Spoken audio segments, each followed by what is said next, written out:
get the patent. Right now there is a backlog. So the question is the expected increase in the filing increase or slow down the total filing time, or is it expected to become a bottleneck somewhere? So that So what is there have to do with the fact that how much time you should expect now after filing? I think the time to actually obtain a patent is going to increase, based on the fact that people will be filing more applications. Also, I mean, that's really the bottom line. If more applications are filed, you can expect the patent office to get further behind in its examination process. The one potential caveat to this is that what we may find is that people will just file a lot more applications but then abandon them early on voluntarily during the process, and so there may be, ultimately there could be fewer applications that are getting examined by the patent office, and that may reduce their burden. But just at the the basic level analysis, what would I expect? If people are filing more applications, I would expect the patent office to get slower. So are they doing anything? The next question, follow-up question is, are they PTO are doing anything for this? Well, there is, part of this, some of the provisions in this law do call for the creation of jobs from the patent office in terms of hiring more examiners and creating satellite offices. In fact, the law provides that there will be a satellite patent office in Detroit, and there's going to be at least one more in an undetermined location, probably my guess would be in California someplace. But essentially that's a goal, is to increase the workforce. Ideally, the increase in fees is supposed to pay for more examiners to do the examination. Whether or not the money gets funneled to the right spot is a different story. But at a minimum, there will be more. There will be another one or two more locations where the patent office will be operating. That should help. In a sense, one of the problems the patent office has is not strictly money. They actually do bring in a lot of money, but one of the problems the patent office has is retaining good examiners. So right now, if you want to be a patent examiner, it's not necessarily a bad job, but you have to move to Washington, D.C. and live there at least for several years until you become good at it, and then now some examiners can move and work remotely from wherever they want. But that is sort of a barrier to attracting people who don't want to commit a large part of their life to living in D.C. So with the idea that some of these satellite offices can be geographically more attractive to certain people, there may be able to obtain and retain good patent examiners, which if that's the case, that could help the backlog and get applications through the system faster. I have one more. If there is none on from that side, from the live audience, is there a good website that you can give to the students there, where they can go in and search for the patent? That is not paid for; it's free. Yep. The two best websites that I use to search patents, one is actually the U.S. Patent Office, and they have a very good searching engine. It's very robust in terms of your ability to use keywords and do pretty sophisticated text searches. The only limitation there, which is kind of ironic, is that the results, you get a text-based version of the patent, which for a lot of the chemical-based inventions can be not very useful when you can't see chemical structures, or even for mechanical inventions where you can't see the drawings. That's kind of a big deal. But actually, Google has a very good site for searching patents, and I think initially when it was released, it was had limitations in how much they had actually covered. But from what I've seen recently, it's very comprehensive. There's not much that I can't find from Google. It's just google.com/patents.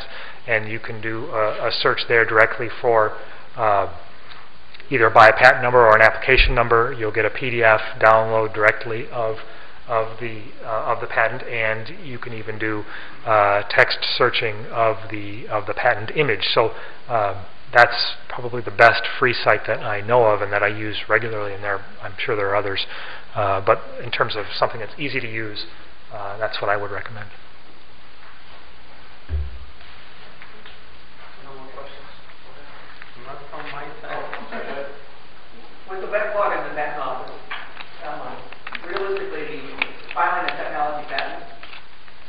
the time you file it and actually clears, it's out of date. What's that? It's out of date. So it's, you know, a lot of technology applications, by the time we get to it, turns over so rapidly. So is there even so why should you file it? Well, realistically, if you say you have a product in its life cycle is, you know, really, you know, 2, 3, 4, 5 years, something like that, and you aren't sure that you will necessarily even get a patent in that time, there can be an advantage to filing a patent application in the sense that it could be a deterrent to others from copying, even though there's no issued patent. So there can be a deterrent effect to filing a patent application, even if you're not sure, one, that you will get it, or two, that it would issue while the product is still a viable product. So, you know, that's not necessarily the greatest reason to spend a lot of money on a patent application and trying to prosecute it, but you know, it all depends on the economics of the product. If it's, you know, if there's a big market and there's a lot to be made in a short period of time, it could be worth it to file that application with the idea that there's a relatively low probability it'll get issued during the useful life of the patent. So it's not completely worthless, but you know, you have to, you know, think about whether or not it's economically worthwhile. I work with many amateur entrepreneurs whose almost first reaction is, I need to get a patent on it. I need to get a patent on it. Can you review the new and unobvious by a person in that field guideline of patents? Sure. Well, I mean, new is pretty easy. I mean, a new is whether or not it's identically been done before. And honestly, that's fairly easy to get around. But a lot of times, I mean, I've worked with individual inventors or small entrepreneurs, and you know, often they'll have an idea which is admittedly a good idea, but they don't have the tools to do a good search. So, you know, we typically will do a search, and it's sometimes, you know, you can find their identical invention. Maybe it was done in 1950, and it was a good mechanical invention back then, but maybe nobody has bought it, and so no one's ever heard of it. But that's the novelty or new. That's straightforward. It's whether that thing's been identically done before. Where you spend, and assuming you can get over that threshold, where you spend most of your time arguing with the patent office is whether or not something is non-obvious, and that's you know, that's really an amorphous standard. And even as a patent attorney, I will very rarely tell someone that, well, I guarantee this is not obvious over what's already been done, because frankly you can't make that sort of definitive conclusion, because really when you have an invention that almost all inventions are combinations of different elements of what's been done before, and they're combined in a unique way, you know, the patent office, the examiner, can always go and find these different elements and make up some concoction about why it would have been obvious to put them together, and it's our job to explain why that is not the case.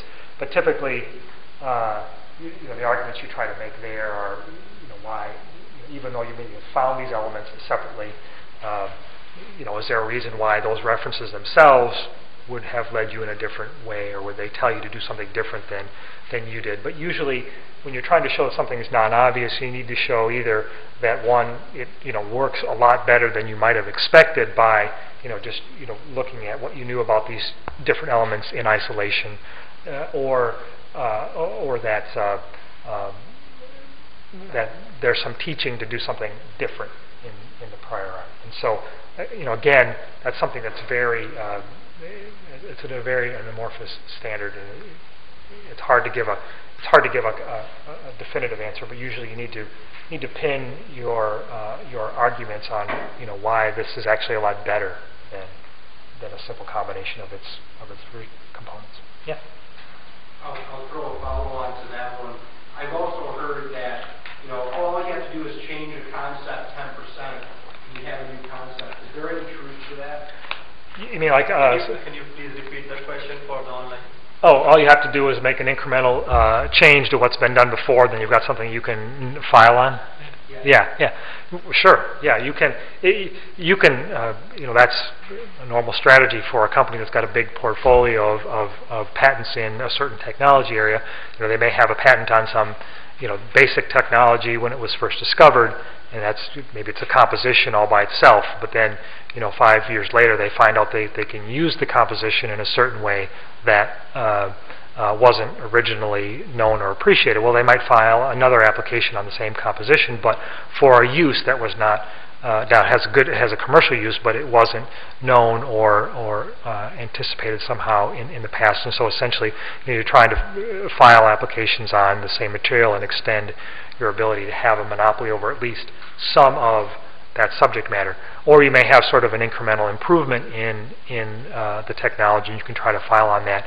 And you, by all means, as long as it's new and different, you certainly can file a patent application, but it always is going to come back to that question of obviousness and whether or not that improvement that you made, is it really giving you a lot better product, or is it just an attempt to do something that anyone could have thought of had they started with your basic technology, which is already out there and in the patent literature. So it's definitely a strategy that people will use. Whether or not it's going to be successful in every case, it really depends on case-by-case basis. Yep. I worked on a project with another university some years ago. Instead of filing a U.S. patent, they filed a world patent. Mm-hmm. The difference in what the protection. You can file what's called an international patent application. That's probably what they did. And an international patent application is essentially not an application. That gives you the right or the ability to file an application in whatever countries you want later on. It essentially buys you time. So when you file an international application, you only have a 30-month time window then to actually select the countries that you're interested in protecting. And if you select any, then you can go to those different national patent offices and then essentially take your same application and then just file it in those different countries. And so it's a tool that you would use if you weren't sure that you wanted to actually file the application anywhere, maybe the U.S. or foreign, and you just wanted to essentially wait 2.5 years to determine whether or not there was any value to the technology that it actually warrant filing in the different countries. But you can't any patent that's enforceable anywhere is going to have to filed. It needs to be filed in the country where it wants to be enforced. And so, and again, because of the timing limitations, all patent systems are similar in the sense that once you start talking about the invention or once you start selling the invention, you're on a very strict clock in terms of your ability to actually try to secure your patent rights. And the international application is a way to do that without necessarily committing yourself to all the countries in the world. That lets you take the wait-and-see approach. Is another one. Is there any reason the serial filing system has not been implemented until now? I think the main reason that people don't do it now is because you know that you can rely on your original invention date. So again, going back to the common scenario where an inventor has got a reduction to practice of the invention, and that's documented and that date is certain, it doesn't really matter if you file your application a month from now or a year from now. You know that you can always go back and rely on that date. Yes, there's the possibility that someone may file on that application, but the risk is relatively small, and you've got that prior invention date that you can go back and rely on. Now, that ability to rely on prior invention is just not there. So it's potentially a greater risk to wait these periods of time between when something is first disclosed and invented as opposed to when it's eventually filed.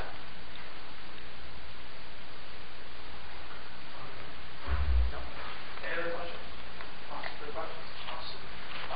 Well, I'd like to thank Dr. Parks for joining us here this evening. I think this was very informative. And we certainly have enjoyed working with you, and we appreciate your time this evening. Yeah, well, I appreciate it. Thank you.